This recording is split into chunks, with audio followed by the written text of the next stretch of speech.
आर्द्रता व ढग या पाठाच्या पुढच्या विभागामध्ये प्रवेश करतोय. चला तर मग आता आपण बघणार आहोत ढग आणि ढगांचे प्रकार. चला बघूया. तर ढग हा वातावरणामध्ये जास्त उंचीवर असणारा हा एक सांद्रीभवनाचाच प्रकार आहे. वातावरणातील सूक्ष्म सूक्ष्म असे जे कण असतात त्याच्या भोवती सांद्रीभवन होतं आणि मग हे सांद्रीभवन होऊनच तयार झालेले ढगातील जलकण हिमकण अत्यंत सूक्ष्म असे असल्यानं जवळजवळ वजन विरहित अवस्थेत असतात. त्यांना वजनच नसतं, पळत असतात बघा आकाशातून इकडं तिकडं. त्यामुळं हे ढग हवेत तरंगतात. म्हणजे काय, तुम्ही बघताच आपण हवेत मध्ये जर का आकाशात बघितलं तर ते तरंगतच असतात, इकडं तिकडं पळत असतात. आकृती 3.7 पहा. सूर्याच्या उष्णतेनं जमीन आणि पाणी ही तापते आणि मग पृष्ठालगतची हवा ही तापते आणि मग ती काय होते, प्रसरण पावते आणि हवेची घनता ही कमी होते. बघा 3.7 मध्ये थोडासा आपल्याला आढावा दिलेला आहे या आकृतीमध्ये, आपल्या पाठ्यपुस्तकामध्ये पण आहे. चला तर गरम हवा उंचावर जाऊ लागते आणि उंचावर जाताना हवेचं तापमान हे कमी झाल्यामुळं हवेची बाष्पधारण ही जी क्षमता असते ती कमी होते आणि सापेक्ष आर्द्रता ही वाढत जाते. त्याच्यामुळं काय होतं तर हवेतलं जे बाष्प असतं ना, बाष्प, मग त्या बाष्पाचं जलकणामध्ये आणि हिमकणामध्ये असं सूक्ष्म सूक्ष्म त्याच्यामध्ये रूपांतर होत जातं आणि मग ही त्या हवेची दवबिंदू तापमान पातळी अशी असते आणि मग हवेतलं सगळं बाष्पाच्या प्रमाणावर हे जे सांद्रीभवन असतं हे त्याची पातळी ठरतं आणि मग काय होतं तर दवबिंदू तापमान पातळी देखील उंची आणि बाष्पाच्या प्रमाणावर ठरतं. हे लक्षात घ्यायचंय. म्हणजे तसं आपल्याला खास असं नमूद केलेलं आहे.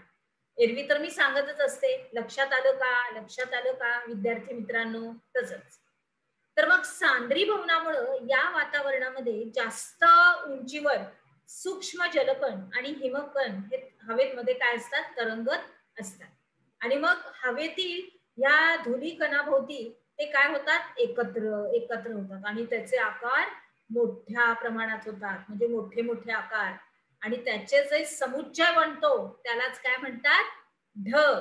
त्यालाच काय म्हणतात, ढग. तर हवेच्या या जोरदार ऊर्ध्वगामी प्रवाहामुळे ते वातावरणात तरंगत राहतात. काय करतात, वातावरणामध्ये तरंगत असतात.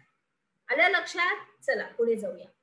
आता आपण ज्याप्रमाणे पतंग उडवतो त्याच्याप्रमाणे पतंगाने एक विशिष्ट उंची प्राप्त केल्यानंतर तो काय होतो, वरवर जातो आणि तिथंच तरंगायला लागतो.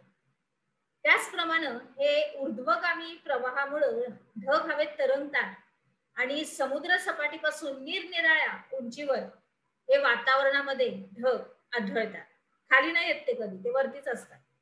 मग अति उंचीवर तयार होणारे ढग हे बहुधा सूक्ष्म सूक्ष्म अशा हिमकणापासून तयार झालेले असतात. कशापासून, हिमकणांपासून. इथपर्यंतचा विभाग आला लक्षात. कारण आता इथून पुढे थोडस वेगळी कलाटणी, म्हणजे अजून त्याच्यामध्ये आपण आतमध्ये जाणार आहोत. तर ढगातल्या या जलकणांच्या आणि हिमकण हे सतत हालचाल होत असते त्यांच्यामध्ये, बरोबर. सतत घडामोडी, म्हणजे घडामोडी होत नाहीत पण त्या घडामोडीमुळे काय काय होतं ते बघूया आता आपण. हालचाल होत असते त्यांच्यात आणि मग पृथ्वीवरची जी येणारी वृष्टी असते ही विशिष्ट प्रकारच्या ढगामधून होत असते. बाष्पाचे प्रमाण हे जमिनीलगत अधिक असते, तुम्हाला तर माहिती आहे. जमिनीलगत हे आपण आता सगळं आपण शिकलो. परत एकदा त्याची पुनरावृत्ती आहे. परत एकदा सगळं परत तुमच्या लक्षात आणण्यासाठी परत परत मुद्दे दिले गेलेले आहेत. त्याच्यानंतर मग समुद्र सपाटीपासून उंचीनुसार हे बाष्पाचं प्रमाण कमी कमी होत जातं. हे बी आपण आता बघितलेलं आहे. तर मग आता या कमी उंचीवरील ढग आकाराने मोठे असतात तर जास्त उंचीवरील ढग हे आकाराने लहान असतात. कसे असतात, आकाराने लहान असतात. कमी उंचीवरील ढग हे आकाराने मोठे असतात आणि जास्त जिथं उंची असते तिथे ढग हे आकाराने लहान असतात. फरक कसा आहे बघा, कशा रीतीने बदल होतात की कमी उंची जास्त उंची त्याच्याप्रमाणे बदल. आता आपण असंच एक चित्र घेतलंय, थोडस ढगांचं आपल्या पाठ्यपुस्तकात आहे, तरी सुद्धा आपण उपक्रमात घेतलेलं आहे. आपल्याला तुम्हाला मला शिकताना थोडस समजण्यासाठी जास्त उंचीवरील, मध्यम उंचीवरील, कमी उंचीवरील ढग. बरोबर. चला पुढे जाऊया. आता या वातावरणात ढगांची वेगवेगळ्या उंचीवर निर्मिती होते आणि या ढगांचं निरीक्षण केल्यावरती आपल्याला असं लक्षात येतं की त्यांचे या उंचीनुसार 3 मुख्य प्रकार करता येतात. आता लक्ष द्या. परत आता दुसऱ्या आपण थोडंसं अजून खोलवर जातोय. ढगांच्या तळाकडील उंचीवर ते ठरतात. ढगांच्या तळाकडील उंचीवर ते ठरतात. तर ढगाची उंची ही सुमारे 7000 ते 14000 मीटर मी दरम्यान असेल तर त्यांना अति उंचीवरील ढग असं म्हणतात. काय म्हणतात? अति उंचीवरील ढग असं म्हणतात. त्याच्यानंतर जर काही उंची सुमारे 2000 ते 7000 मी दरम्यान असेल तर त्यांना मध्यम उंचीचे ढग असे म्हणतात. बरोबर. त्याच्यानंतर 2000 मीटर पेक्षा कमी उंची असलेल्या ढगांना कमी उंचीचे ढग असे म्हणतात. आपण ते चित्र इथं बघितलेलं आहेच. बरोबर.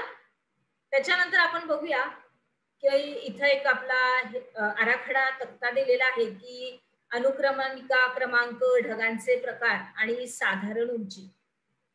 विद्यार्थी मित्रांनो, माझी खास अशी तुम्हाला विनंती आहे की तुम्ही हे सगळं काही हा तक्ता आपल्या वहीमध्ये संपूर्ण लिहायचा आहे आणि असा खोचाड्यात असा लिहायचा नाहीये.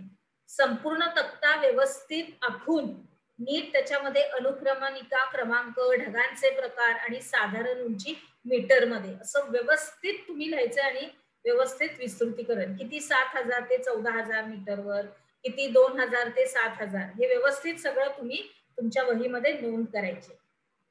चला पुढे जाऊया. आता आपण काय शिकलो? ढग म्हणजे काय, ढगांचे प्रकार सांगा.